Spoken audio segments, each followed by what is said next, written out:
Hello tout le monde, bienvenue dans la petite vidéo de la pleine lune du 19 novembre. C'est toujours un très grand plaisir pour moi de vous parler de ces lunaisons. Voilà, ça fait un petit moment que je vous parle des nouvelles lunes, des pleines lunes, avec quelques mots d'astrologie, très peu, mais surtout, je vous parle des harmoniques, avec l'oracle du même nom, parce que c'est l'éclairage que j'aime bien, parce que si vous êtes sur cette chaîne, c'est que vous avez sûrement entendu parler de l'oracle des harmoniques, du zodiaque des harmoniques. C'est un système à deux têtes, si on peut dire, avec des cartes, un moyen de faire des tirages de cartes, de la cartomancie. On peut consulter donc comme un oracle, ou il y a aussi le zodiaque des harmoniques. Si vous allez dans le formulaire de calcul, vous pouvez découvrir tout un monde avec les harmoniques sources, qui sont comme un signe solaire, les ascendants, les quêtes de vie, le thème de naissance, le thème initiatique, le thème de couple, le thème de l'année. Voilà, c'est assez complet quand même. Voilà, j'avais envie de faire une petite introduction comme celle-ci. Je vais tout de suite vous parler quand même de la pleine lune, puisque c'est le sujet central de cette vidéo. La pleine lune du 19 novembre. En astrologie, donc, on a un soleil en scorpion et une lune en taureau. Moi, ce qui me parle dans cette configuration, c'est que la lune va mettre en lumière des aspects de la vie qui sont importants, matériels, la santé, je dirais même vitales, des choses qui sont vitales. La santé, l'alimentation, l'argent, le taureau. Et puis, avec ce soleil scorpion qui, lui, va plutôt dans les profondeurs, dans l'intuition, dans le monde de l'inconnu. Et de la régénération, de la fin des choses, puisque le taureau, c'est plutôt la vie. Et puis alors le scorpion, on va parler de la mort, du détachement, d'une transformation, d'un passage à un autre. Voilà, alors donc, que disent les harmoniques le 19/11/2021? Elles nous disent que c'est le jour de la lune de feu. Alors, c'est fréquent, là le calendrier nous donne le 17, et puis l'harmonique 17, donc dans le jeu des harmoniques, c'est la lune. Voilà, ça tombe les jours de pleine lune. Bon, c'est un hasard, entre guillemets. Et c'est la lune de feu, d'ailleurs, puisqu'il y a 10 éléments, il y a 9 éléments plus 1 dans le système des harmoniques, il n'y en a pas 4. Il y a un ascendant aussi pour ce 19 novembre, c'est l'arche, qui est donc l'harmonique 30, et c'est l'arche de feu également. On a 2 fois l'élément feu. Et la troisième, alors j'ai envie de dire, ça rajoute encore du feu dans l'histoire, c'est la quête de vie, c'est ce vers quoi nous devons tendre, entre guillemets. Et on a la foudre de vent, donc la troisième. Alors, que signifie la lune de feu, ascendant, arche de feu, quête de vie, foudre de vent? En parenthèse, encore une fois, si vous connaissez pas vos harmoniques, vous mettez votre date de naissance dans le formulaire et ça vous donnera 3 cartes avec des éléments complètement différents de 19/11/2021, bien sûr, ou peut-être pas. Vous pouvez très bien être lune, ascendant, arche, ça serait rigolo. Donc, que signifie la lune de feu? Dans les harmoniques, la lune, elle désigne tout ce qui est de l'ordre de l'invisible, du ressenti, des émotions, l'intuition, la peur, tout ce qu'on perçoit en fait, c'est la perception. Mais c'est une perception qui n'est pas mentale. Ça peut être donc l'imaginaire. Comme il y a l'élément feu, ces perceptions imaginaires, cette émotivité, cette sensibilité, eh bien, vont être amplifiées. Voilà. Le feu désigne quand même une amplification et peut rendre les choses incontrôlables et dangereuses. Le feu, si on ne le contrôle pas, c'est bien connu, il peut être dangereux. Donc même chose avec l'ascendant arche de feu. L'arche va symboliser autre chose. L'arche va symboliser dans les harmoniques les irrégularités de l'existence, les hauts et les bas. Alors, il faut voir un petit peu l'image du bateau, de l'arche de Noé qui va aller traverser, pour échapper au châtiment divin, qui va traverser les mers. Et puis ça va tanguer un petit peu. Alors, je dis ça parce que peut-être qu'il y en a qui sont arches dans l'assistance. L'arche, ça désigne vraiment cette idée des sommets, le fait d'atteindre les sommets, puis de redescendre. C'est grandeur et décadence, c'est l'irrégularité de la vie, c'est comme ça. L'arche, de toute manière, va symboliser le voyage. C'est le voyage qui se situe, j'ai envie de dire, entre les 2 étapes que sont la naissance et la mort. C'est le voyage de la vie. Et c'est pour ça que ça symbolise aussi le voyage au sens vaste, un peu comme le Sagittaire. Et ça désigne aussi, un peu comme le Capricorne, les sommets, le fait de monter, de gravir, d'avoir de l'ambition peut-être, pourquoi pas. En tout cas, d'avoir des objectifs à atteindre. Alors quoi, donc? Qu'est-ce que signifie cette lune de feu avec cette arche de feu? Pour moi, les harmoniques, elles nous servent au moment des pleines lunes à essayer de comprendre, d'avoir des pistes pour comprendre ce qui se passe en fait. Comme en plus il y a l'axe Scorpion-Taureau, j'ai envie de dire que en ce moment, probablement depuis déjà quelques temps, et jusqu'à 2022, parce que là on termine l'année de l'équinoxe. D'ailleurs je l'ai pas pris, la carte de l'équinoxe, elle est où? Hop. 2021, c'est l'année de l'équinoxe, hein, puisque chaque année, l'équinoxe, chaque année voit une harmonique qui lui est attribuée. L'équinoxe, c'est l'année où il faut se positionner, les basculements, on passe d'une idée à l'autre, d'un sentiment à l'autre. Ça fait un peu comme l'arche d'ailleurs, c'est un peu irrégulier, c'est grandeur et décadence, j'ai l'impression, l'équinoxe. Alors, je vous parle de ça parce qu'en 2022, on va passer à une nouvelle carte, évidemment, qui, elle, va s'appeler l'oracle. Voilà. Bon, je fais des digressions, j'ai envie de dire plein de choses en même temps. Je reviendrai à l'oracle après, c'est pas grave. Hop, il est là. Alors, la lune de feu, très important. Elle nous dit que c'est un moment où nous sommes peut-être émotionnellement un petit peu fébriles concernant des questions qui sont importantes, hein, parce qu'on a quand même la lune taureau. Hein, donc, qu'est-ce qu'on va manger, où est-ce qu'on va habiter, combien on va gagner, etc. Des questions comme ça d'ordre très matériel. On peut être ébranlé, on peut être secoué un petit peu par le voyage en bateau. On peut avoir un petit peu le mal de mer en ce moment parce qu'on ne sait pas à quelle sauce on va être mangé. Et du point de vue individuel, personnel, c'est ce genre de questions qui nous met un petit peu au pied du mur. Comment on va faire avec les augmentations? Voilà, tiens, là, par exemple, des augmentations, tout augmente, puis ça grimpe, ça semble ne plus en finir, et ça fait peur. Ça fait peur, voilà, la lune c'est les peurs en harmonique. Alors, on ne sait pas si on va y arriver, comment on va faire, concrètement, matériellement. Il y a beaucoup de choses comme ça qui peuvent nous mettre dans des états de fébrilité, de nervosité, et dans des états émotionnels qui font qu'on va avoir tendance à dramatiser aussi, parce que c'est une affaire de perception. Voilà, donc, les harmoniques m'aident à comprendre une chose, c'est que, attention, oui, vous êtes peut-être fébrile, on a un peu peur de qu'est-ce qui va se passer. Mais c'est une affaire de perception, parce que toutes les cartes des harmoniques ont toutes un bon et un mauvais côté. Sinon, l'information, elle est incomplète. Alors, quel est le bon côté, vous me direz, de ces deux cartes avec beaucoup de feu? Bon, évidemment, sachant que je venais de dire justement que c'était le feu, c'était quelque chose de dangereux, qui grandit, qui a tendance à être incontrôlable. Peut-être qu'on peut se dire, souvenons-nous de l'action, puisque le feu c'est l'action, c'est pas seulement ce qui grandit et ce qui est incontrôlable, c'est aussi une énergie. Souvenons-nous de l'énergie de cette lune. Et alors, il y a quelque chose de très fort qui est en train de se jouer peut-être en ce moment, c'est une ouverture vers d'autres perceptions, et notamment l'intuition. Peut-être qu'on nous met à l'épreuve et on nous dit « Ah là là, j'ai envie de savoir, qu'est-ce qui va se passer, comment je vais faire ?» On a tendance à oublier qu'il y a quelque chose au fond de nous qui sait déjà. C'est ce que je pense. Il y a quelque chose au fond de nous qui détient le savoir. Alors voilà, je vous dirais que avec la lune de feu, ça peut être sympa d'éviter de dramatiser, d'amplifier les situations.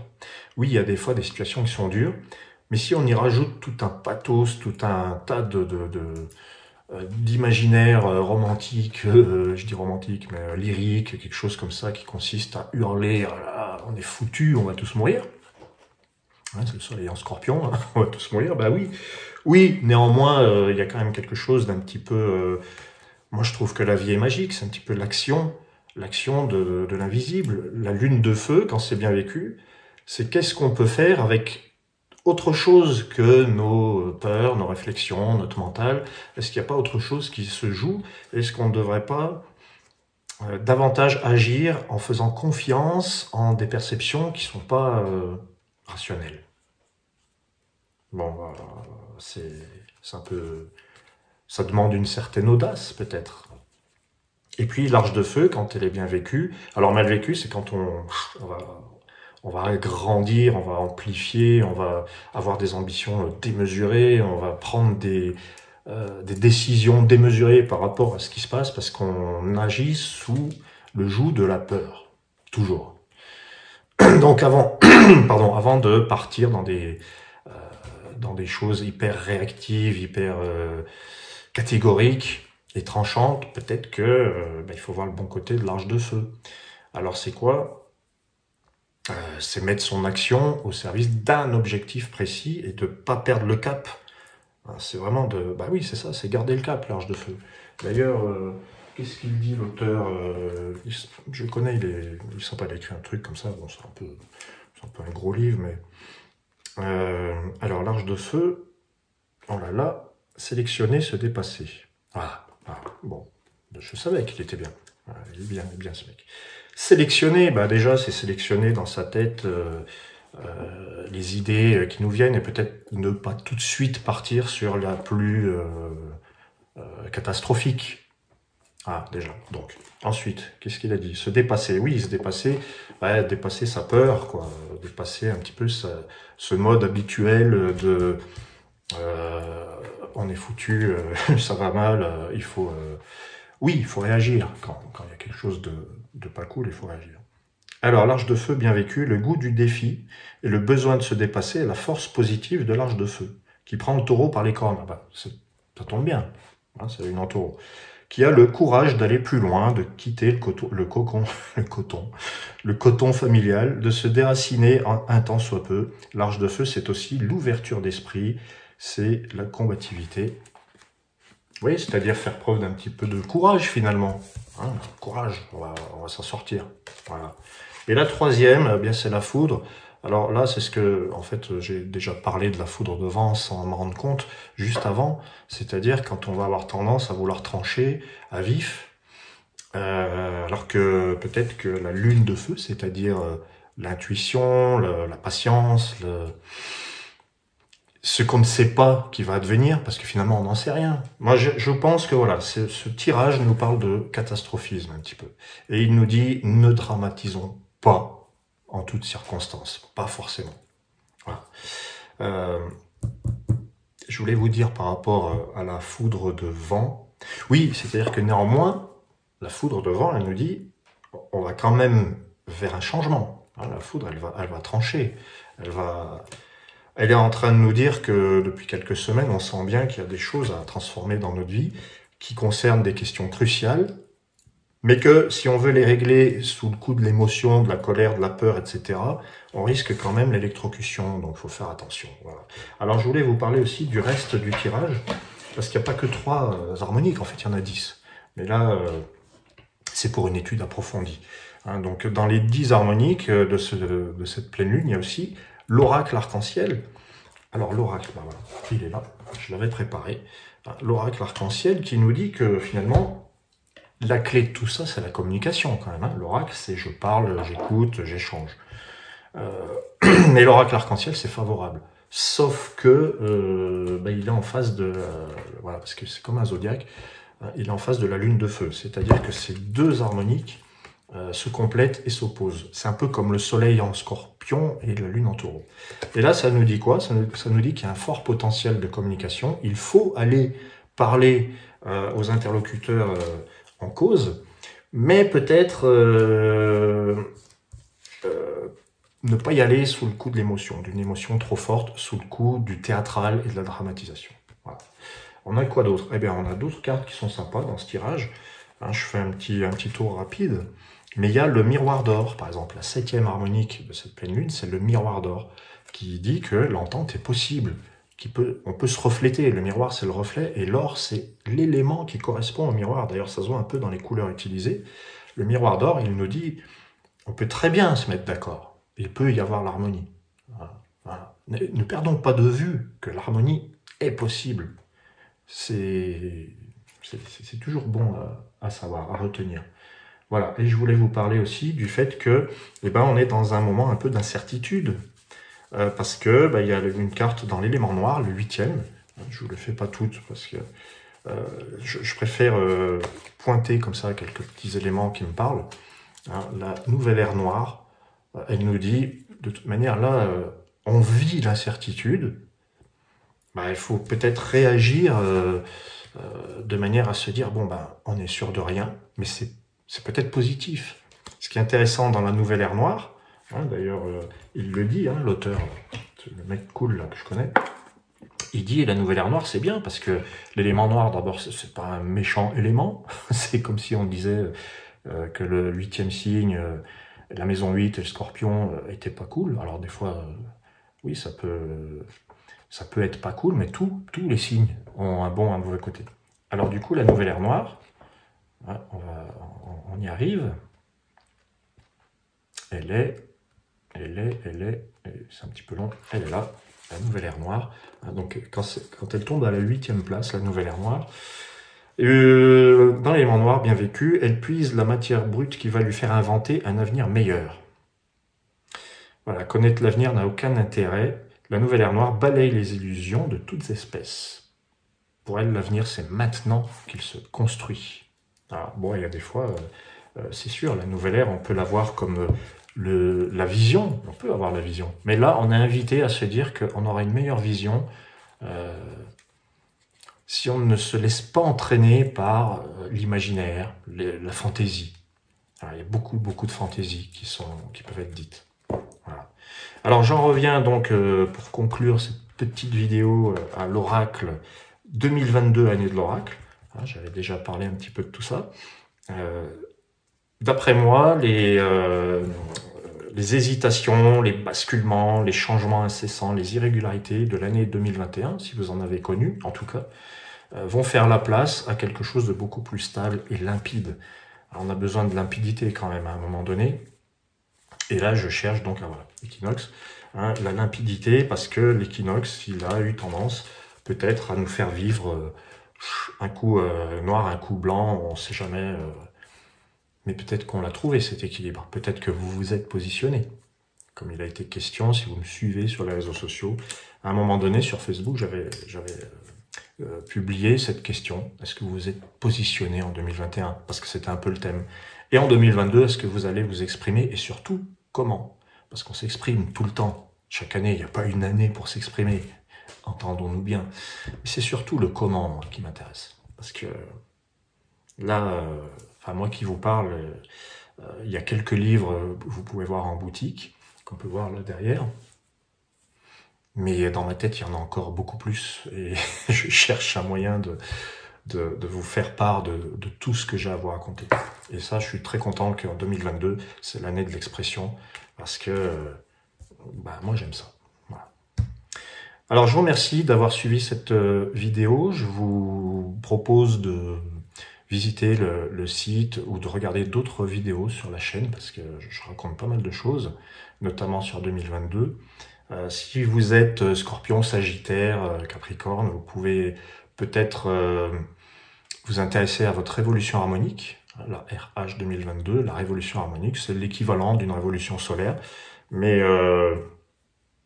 sauf que là, je n'utilise pas les planètes, j'utilise l'oracle des harmoniques, et puis votre date de naissance, avec les 10 harmoniques qui composent cette étude. Et vous pouvez demander aussi votre thème de naissance et votre évolution harmonique. Vous pouvez demander des audios, hein, si ma voix vous plaît, si vous aimez m'entendre raconter mes petites histoires. Et moi, je vous propose de faire connaissance avec les audios. C'est assez agréable, c'est assez fluide. Bon, c'est vrai que c'est un audio qui dure minimum 30 minutes. Il faut se caler 30 minutes pour écouter. Mais pourquoi pas? C'est une manière de faire. Voilà. Je vous remercie et je vous dis à très bientôt. Et ciao.